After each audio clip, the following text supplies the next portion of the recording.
c'est Albert de HA Tech News et aujourd'hui on se retrouve pour une nouvelle vidéo.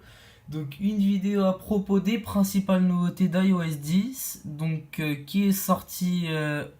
Donc il y avait la WWDC, la conférence des développeurs aujourd'hui, qui s'est déroulée à San Francisco. Donc on nous a présenté WatchOS 3, iOS 10, macOS le nouveau, donc ce sera macOS Sierra, et tvOS la nouvelle, donc ce sera normalement tvOS 10.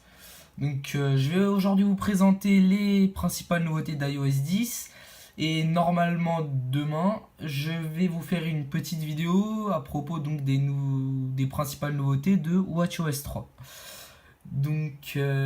Ça va faire longtemps que j'ai pas été actif sur la chaîne. Parce que par manque de temps, je devais vous faire une vidéo de présentation déballage de l'iPhone SE et du Galaxy S7 Edge, mais j'ai pas vraiment eu le temps. Voilà. Première grosse nouveauté, ce sera dans l'application message. Vous pourrez voir le visuel un peu changé. Donc là, vous pourrez voir l'icône de votre contact. Ou bien juste le numéro si vous l'avez pas, et avec la petite photo qui va bien. Si vous n'aurez pas de photo enregistrée pour ce contact, ce sera une petite icône comme ça. Après, en nouveauté, vous constatez que ça et ça, les deux petites icônes ont changé. Par exemple, on va ouvrir celle-là, et donc là vous pourrez ouvrir le petit menu. Ça vous permettra de prendre une photo directement et de l'envoyer à votre contact. Voilà. Attendez. On va fermer ça. Et donc si vous switchez comme ça, vous pourrez voir toutes vos photos qu'il y a dans votre bibliothèque photo. Et par exemple, en sélectionner une pour l'envoyer. Voilà. Après, il y a une autre nouveauté, c'est Scribble. C'est une nouveauté qui est aussi disponible sur l'Apple Watch. Ce sera pour écrire un petit texte et de l'envoyer au contact. On va faire comme ça. Et là, c'est censé... Voilà. C'est comme le petit truc de l'Apple Watch, je m'en souviens plus comment ça s'appelle, qui vous permet d'envoyer des petits textes entre vos amis. Je vois pas trop l'intérêt sur l'iPhone. Et par contre, sur l'Apple Watch, ça vous permet... Ça s'appelle Scribble sur l'Apple Watch, et en gros, ça vous permet de, si vous voulez, remplacer le clavier... un clavier, parce que comme vous savez, sur l'Apple Watch vous avez que trois possibilités: envoyer un emoji, envoyer un texte prédéfini, ou bien envoyer par un enregistrement vocal.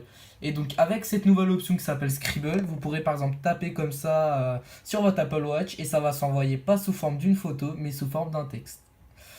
Après, le troisième petit icône, ce sera ça. C'est par exemple pour partager la musique que vous écoutez. Par exemple, on va faire comme ça. Voilà. Bien entendu, les messages ne s'envoient pas parce que c'est le numéro d'Allo Resto et c'est un numéro avec lequel on ne peut pas répondre. Après, Apple a présenté d'autres nouveautés. Par exemple, vous écrivez un message quelconque et vous pouvez sélectionner un petit effet quand il s'envoie. Non. Ah non. Ouais. Petite précision, ça marche que avec iMessage. Ça marchera pas avec les numéros. Ça marchera que si le réceptionnaire du message aura iMessage. Voilà. Peut-être en fin de vidéo, je vais paramétrer iMessage sur deux iPhones différents et je vous montrerai ce que ça donne. On va pas s'éterniser là-dessus. Voilà. Deuxième petite nouveauté, pas très grosse mais bon, ce sera dans l'application photo. Vos photos, ce sera rien à changer. Ce sera là, c'est bon. Ça prend un peu de temps pour se faire, mais en gros, si vous voulez, c'est par exemple un petit outil, un outil que vous aurez rien à faire, ce sera fait tout seul, qui va sélectionner intelligemment vos photos que vous avez dans votre bibliothèque photo et en faire comme une petite vidéo, un petit album souvenir. C'est bien, mais il faut voir comment c'est fait, parce que si vous avez une photo que vous avez prise il y a 10 ans et une photo que vous avez prise aujourd'hui, et que ça va c'est possible que le petit système il déconne. À tester. Après tout le reste, ouais. Ça, c'est ce qu'il y a de partagé dans la bibliothèque iCloud. Et donc, prochaine autre nouveauté d'iOS 10, donc ce sera sur l'écran de verrouillage. Donc déjà, donc vous pouvez voir que ça a légèrement changé, pas autant. Donc en slidant vers la droite, donc vous aurez déjà quelques informations, quelques implications, tout ça. Ouais. En slidant vers le haut, vous aurez votre centre de notification. En slidant vers la gauche, vous aurez l'accès à l'appareil photo. Et en slidant comme ça, vous aurez l'accès au centre de contrôle, à votre musique, et c'est tout. Et par exemple, si vous mettez en marche une musique, pardon, on va mettre ça, vous pourrez voir que le visuel a légèrement changé, c'est un peu plus joli. L'esthétique. Voilà. iOS 10 déconne un peu.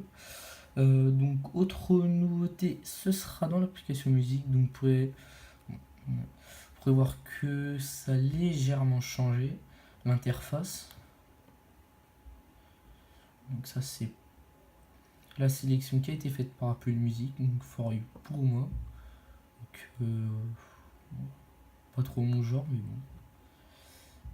Donc là c'est pour voir les chanteurs qu'il y a d'enregistrés sur Apple Music, quelque chose comme ça.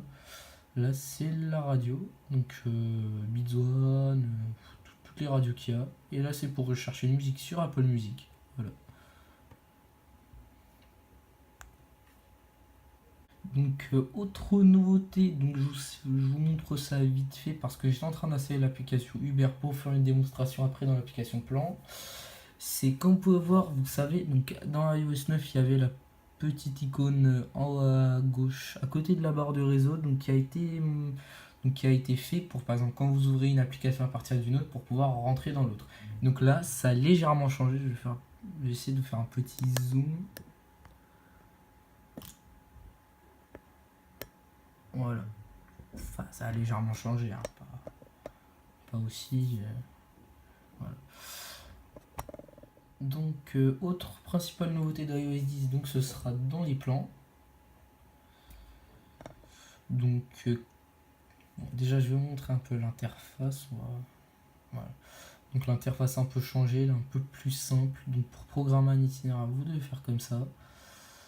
Donc, pour rentrer un itinéraire, vous mettez par exemple l'adresse, donc il y aura déjà des itinéraires suggérés, par exemple on va faire comme ça, et donc vous pourrez voir la nouveauté, donc ce sera un peu l'interface, et vous aurez surtout la possibilité de commander par exemple depuis l'application Plan un Uber ou un autre service de VTC ou quelque chose comme ça, donc en cliquant sur la dernière icône.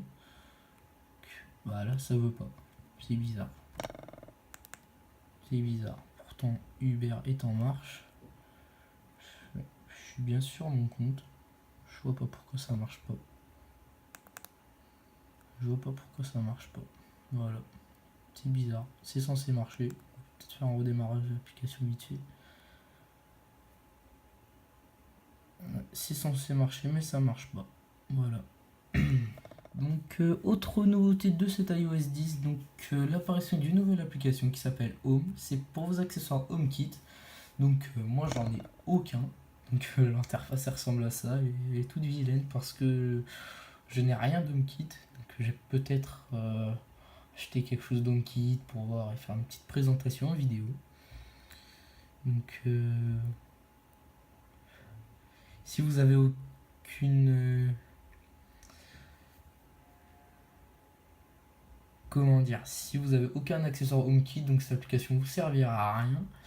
Et en plus, normalement, j'avais entendu parler que sur iOS 10, voilà, vous pouvez supprimer quelques applications natives comme Notes, Rappel, tout ça, Map, Météo, vous pouvez les supprimer.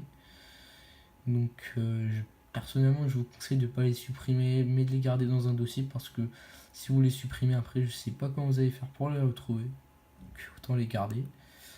Donc, autre nouveauté, ouais, ce sera le 3D Touch qui a un peu changé. Donc, par exemple, comme vous pouvez voir, donc si on fait un 3D Touch dans météo, vous pourrez voir que ça a directement affiché la météo de là où vous êtes situé si vous aurez activé la localisation. par exemple un petit 3D Touch sur les mails. Et donc là, vous pourrez voir que l'interface du 3D Touch a changé. Donc, bon, après, c'est pas partout que ça a vraiment changé. Donc sur musique aussi, ça a un peu changé. Qu'est-ce qu'il y a d'autre de nouveau que je pourrais vous montrer? Donc sinon, il y a pas énormément de choses de nouveau, comme vous pouvez le voir.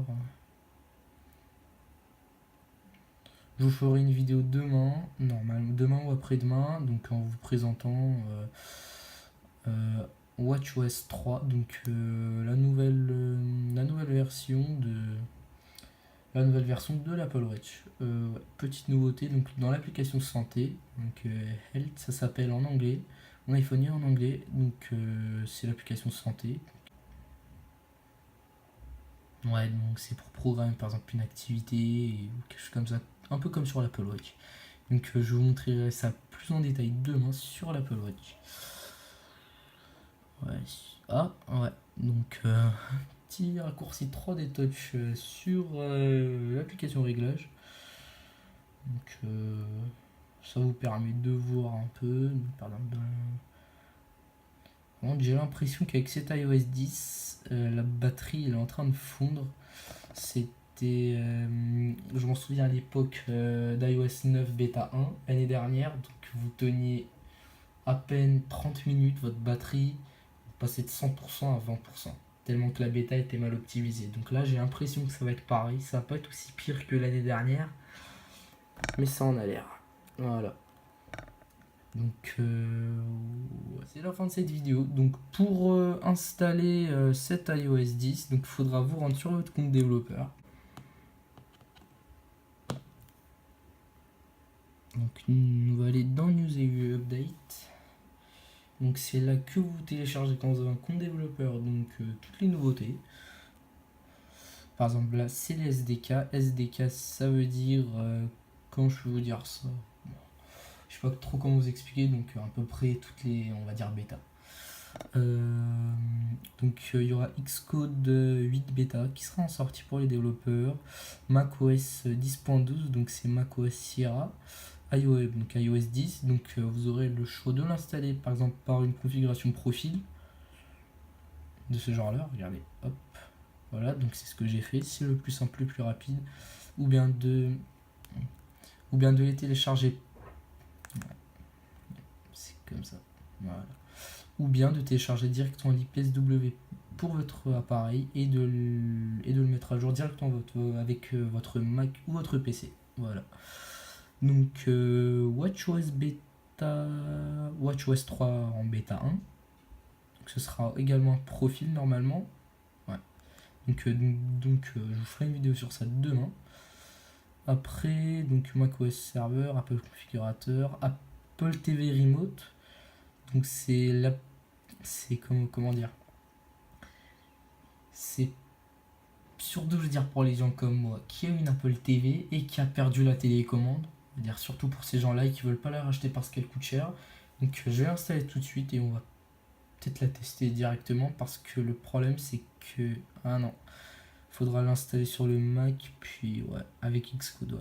Donc c'est ce que je vais faire, je ferai peut-être une vidéo sur ça demain. Donc en principe c'est en gros pour avoir la télécommande de l'Apple TV directement sur l'iPhone, sans passer par de jailbreak ou de choses comme ça, donc directement par Apple. Ça peut être bien si vous avez perdu votre télécommande, quelque chose comme ça.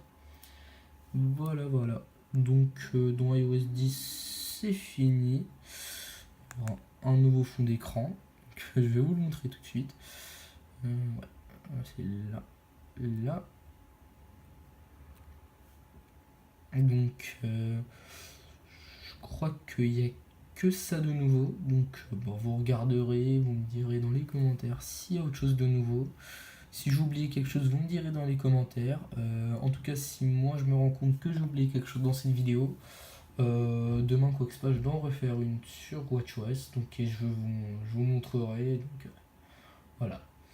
Donc voilà. Merci d'avoir regardé la vidéo. N'hésitez pas à liker et à vous abonner. Et je vous dis à demain pour la vidéo de WatchOS. Salut!